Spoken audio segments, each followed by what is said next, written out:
सभी को शरद पूर्णिमा की हार्दिक शुभकामनाएं। शरद पूर्णिमा का त्यौहार बड़ा ही धूमधाम से मनाया जाता है, क्योंकि ब्रज में तो इस त्यौहार की उमंग कुछ खास ही होती है। शरद पूर्णिमा के दिन 16 कलाओं से युक्त होता है चंद्रमा, और इस दिन महालक्ष्मी की भी विशेष पूजा होती है। इसके मतलब क्योंकि लक्ष्मी का भी संबंध कृष्ण के साथ ही होता है, और कृष्ण ने इसी दिन 16,000 गोपियों के साथ में रास किया था, और हर गोपी को यह लग रहा था कि कृष्ण उनके साथ में डांस कर रहे हैं, उनके साथ में रास कर रहे हैं। मतलब शरद पूर्णिमा के दिन रास का भी विशेष महत्व है। और ये देखिए, मैं यहाँ पे शरद पूर्णिमा की मतलब मेरे भगवान जी को मैं मंदिर को किस तरह से सजाऊंगी वो तैयारी कर रही हूँ।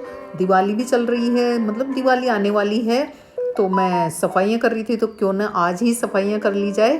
तो मंदिर की भी सफाई की जा रही है, और मैं आज सारे इनके जो आसन वगैरह हैं ये वाइट ही बिछाऊंगी भगवान के, और भगवान को कपड़े भी मैं वाइट ही पहनाऊंगी। ये देखिए, मेरा मंदिर तैयार हो चुका है। और सबसे पहले अब हम बना लेते हैं खीर। तो आइए मेरे साथ में, मैं खीर बनाती हूँ।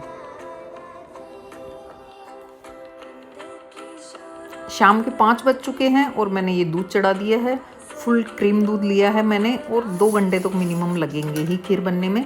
जब तक खीर बनती है मैं आपसे और बातें कर लेती हूँ।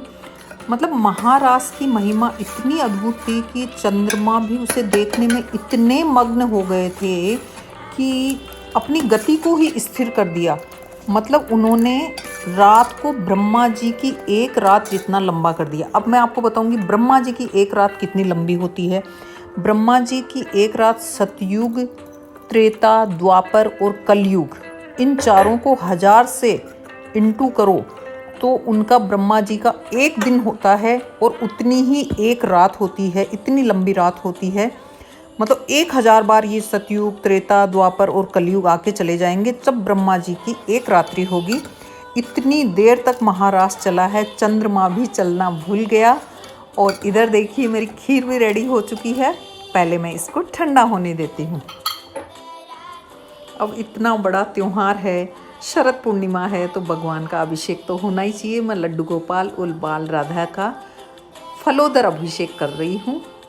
ये देखिए, मैं अभिषेक करके इनको अच्छे से तैयार कर दूंगी, और आप भी दर्शन कीजिएगा।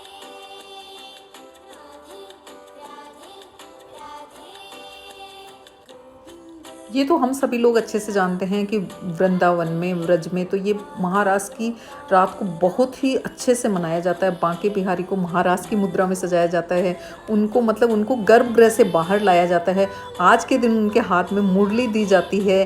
पेड़ों से प्रांगण को बहुत ही सुंदर सजाया जाता है। संध्या दर्शन भी बहुत खास होते हैं बांके बिहारी के। और इधर देखिए, मेरे बांके बिहारी भी तैयार हो रहे हैं। लड्डू गोपाल का मैंने अभिषेक कर दिया है, और इनको मैं वाइट कलर की पोशाक ही पहना रही हूँ। वैसे मैं राधा रानी के लिए भी, जो मेरी छोटी बाल रूप राधा है, उनके लिए भी मैं वाइट ड्रेस ही लेके आई थी, लेकिन मैं रख के भूल गई, और वो मुझे बिल्कुल नहीं मिली। मैंने 2 घंटे तक ढूंढा, लेकिन मुझे वो नहीं मिली। तो मैंने सोचा शायद राधा रानी को ये येलो वाली पहनना ही मंजूर है आज, मतलब इसीलिए वो मुझे मिल ही नहीं रही है। लेकिन फिर भी मैंने इनके आज राधा रानी की पगड़ी लगा दी। देखो, वाइट कलर की, जैसे हम लोग भी शादियों में लगाते हैं ना लेडीज़ लोग पगड़ी, वैसे मैंने आज राधा रानी को वाइट कलर की पगड़ी लगा दी। दोनों कितने सुंदर लग रहे हैं ना। महारास के लिए मैंने इनको तैयार कर दिया है। आप भी देखिए, दर्शन कीजिए। और अब मेरी खीर बन के तैयार हो चुकी है। मैं खीर लेके और छत पे जा रही हूँ, इसको छत पे रखूँगी। ये देखिए, मेरी खीर एकदम रेडी हो चुकी है। मैंने इसमें ड्राई फ्रूट वगैरह सब डाल दिया है। छत पे लेके जाऊँगी। ये मान्यता है कि मतलब चंद्रमा की जो किरणें हैं उनमें उपचारी काफ़ी अच्छे गुण होते हैं, इसलिए इसको मतलब चंद्रमा के सामने रखा जाता है। मैं 12 बजे तक रखूँगी, फिर नीचे लाके जहाँ से मेरे चंद्रमा की रोशनी आती है वहाँ पे मैं रख दूँगी। और फिर सुबह उठ के नहा धो के और भगवान को भी अच्छे से स्नान करा के, और उनको भी मैं ये भोग लगाऊंगी, और हम लोग खुद भी प्रसाद लेंगे।